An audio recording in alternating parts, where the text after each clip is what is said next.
Hello kids, welcome to Appe Pasale YouTube channel.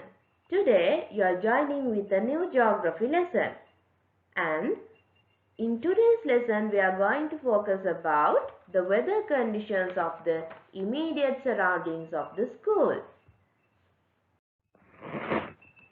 What is weather? Have you heard the term weather before? Definitely you may have heard it. In the news belt also there is a news segment called weather report. So now we'll talk about the definition of what is weather. The weather is the atmospheric conditions that prevails for a short period of time in a particular area, which means this weather can be changed from small time. It is unpredictable. So if we consider about a certain area, the weather might be changed from time to time. It might be very small time. So that is what we call the atmospheric conditions which prevails for a short period of time. The atmospheric conditions which prevails for a short period of time of a particular area is known as the weather. In Earth, we can identify there are several weather conditions. As shown in this picture, there may be rainy weather, windy weather, sunny weather or warm weather, or may be cold and misty weather.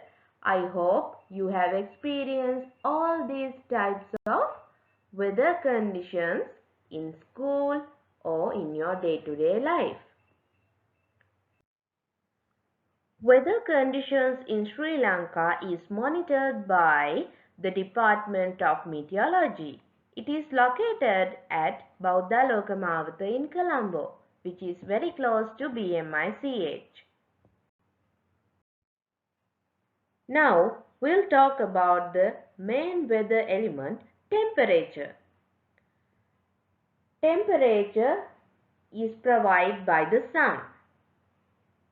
Temperature is measured by the thermometer.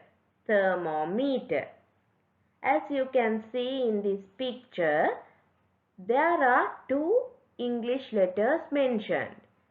So these English letters have been written like this because it represents the thermometer represents the degrees of Celsius and Fahrenheit.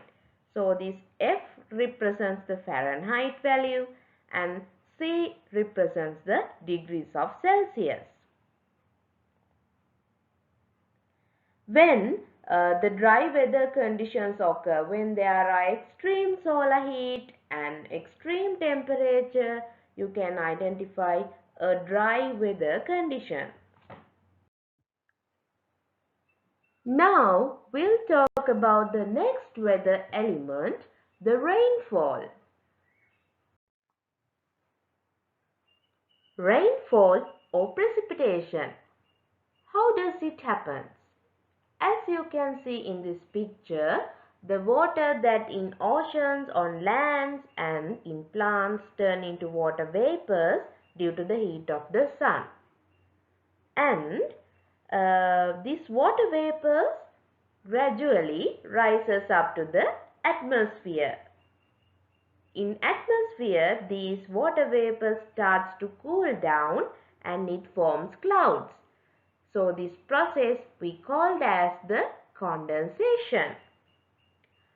When there are large number of water vapors in a cloud and the cloud does not have the ability to tolerate more and more water vapors, it starts to rain.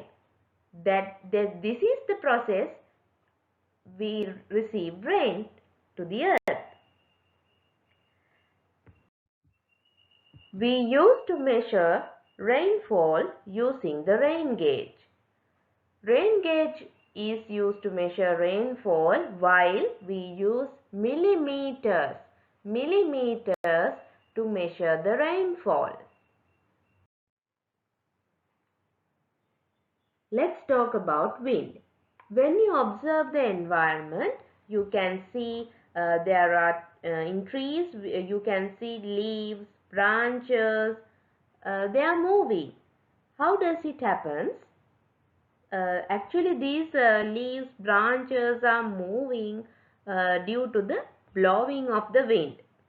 Wind does not stay at one place, it moves from one place to another.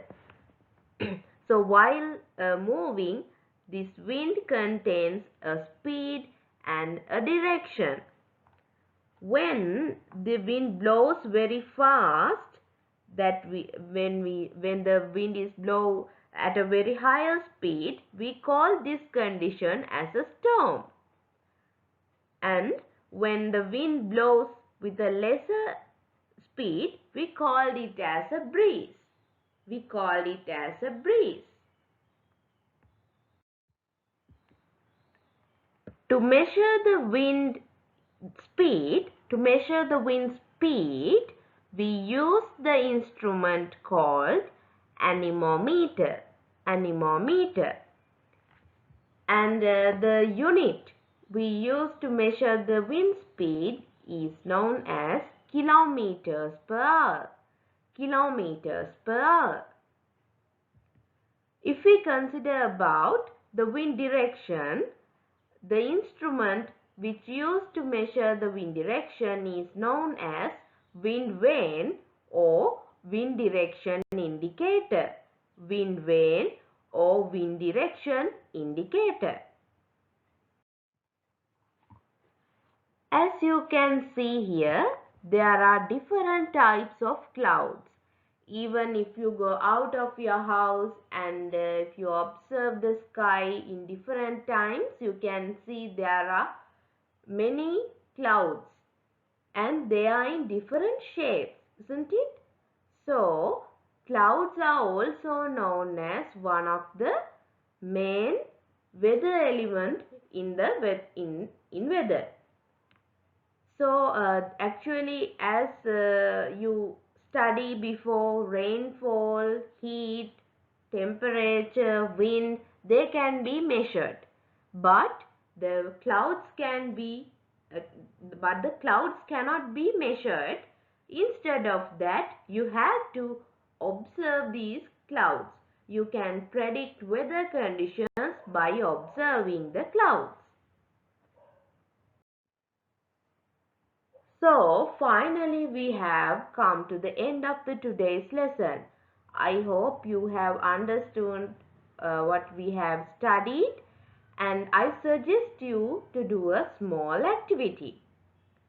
I ask you to write or I suggest you to draw the following pictures on your writing book. The rain gauge, thermometer, wind vane and the anemometer. Some of the instruments are already on your textbook. If it is not enough, I suggest you to go through the internet and have some pictures and take the support of the internet, and you may draw all these pictures. Hope you enjoyed the video. Please subscribe to my channel. To get latest updates, press the bell icon below.